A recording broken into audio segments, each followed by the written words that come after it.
रमेश शहर में पला बढ़ा था, लेकिन हर साल उसे अपने गांव देवतालाब आना पड़ता था।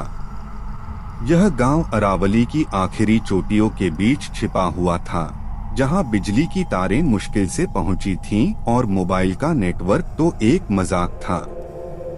गांव की सबसे बड़ी विशेषता थी मौन। देवतालाब में दोपहर के बाद कोई ऊंची आवाज में बात नहीं करता था।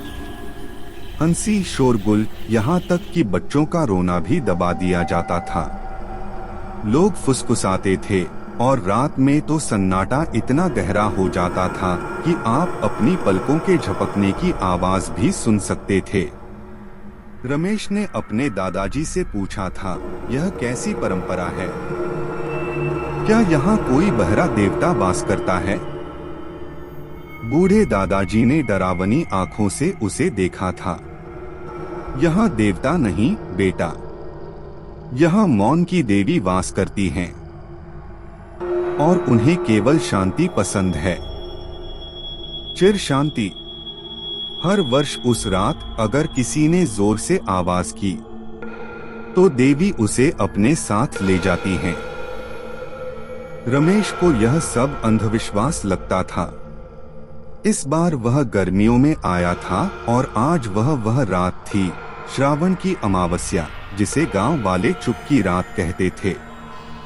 जैसे ही सूरज ढला, पूरे गांव में एक डरावना सन्नाटा छा गया। चूल्हों की आग भी दबी हुई थी। रमेश अपने घर के बरामदे में बैठा था। चारों ओर घना अंधेरा और अजीब सी चुप्पी।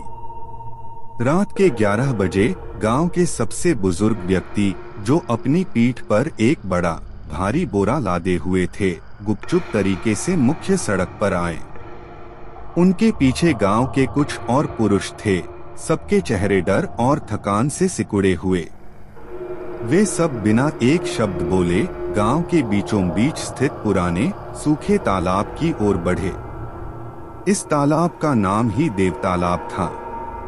वह वास्तव में एक गहरा कुआं था, जिसके किनारे पर सदियों पुरानी शैवाल भरी सीढ़ियां बनी थीं। रमेश उत्सुकता और थोड़ी घबराहट के साथ उन्हें दूर से देखता रहा। वहां पहुंचकर बुजुर्ग ने बड़े बोरे को कुएं के मुहाने पर रखा। उस बोरे के अंदर से एक मध्यम सी आवाज आई, जैसे किसी बच्चे की दबी हुई सिसकी। रमेश के दिल की धड़कन तेज हो गई। फिर गांव के प्रमुख ने धीरे से बोरे का मुंह खोला और जैसे ही उन्होंने उसे कुएं में गिराया, एक चीख।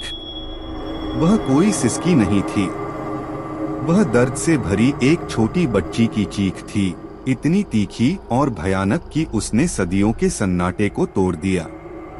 चीख के साथ ही कुएं के भीतर से पानी के छींटे पड़ने की आवाज आई, लेकिन वह पानी नहीं था। वह एक चिपचिपी गाढ़ी तरल चीज थी। चीख अचानक बीच में ही कट गई और फिर से वही भयानक असहनीय मौन छा गया। रमेश के हाथ पैर ठंडे पड़ गए थे। वह कांपते हुए अंदर भागा। अगले दिन सुबह जब वह कुएं के पास गया तो वहां कुछ नहीं था। न कोई बोरा, न कोई बुजुर्ग, न ही रात के मंजर का कोई निशान। बस कुएं के पत्थर पर ताजी नमी के साथ खून के कुछ सूखे धब्बे थे। रमेश को अचानक दादाजी की बात याद आई, अगर किसी ने जोर से आवाज की तो देवी उसे अपने साथ ले जाती हैं। वह समझ गया, मौन की देवी को हर साल एक आवाज की बलि चाहिए थी, एक ऐसी चीख जो गांव के लिए साल भर की चुप्पी खरीद सके। और जो भी उस भयानक रात में चुप नहीं रह पाता था, उसे कुएं के हवाले कर दिया जाता था। रमेश ने बिना किसी को कुछ बताए उसी दिन गांव छोड़ दिया। वह भाग गया, लेकिन आज भी उसके कानों में उस रात की चीख गूंजती है और वह हमेशा यह जानने के डर में जीता है कि क्या वह चीख किसी दिन उसकी अपनी चीख होगी।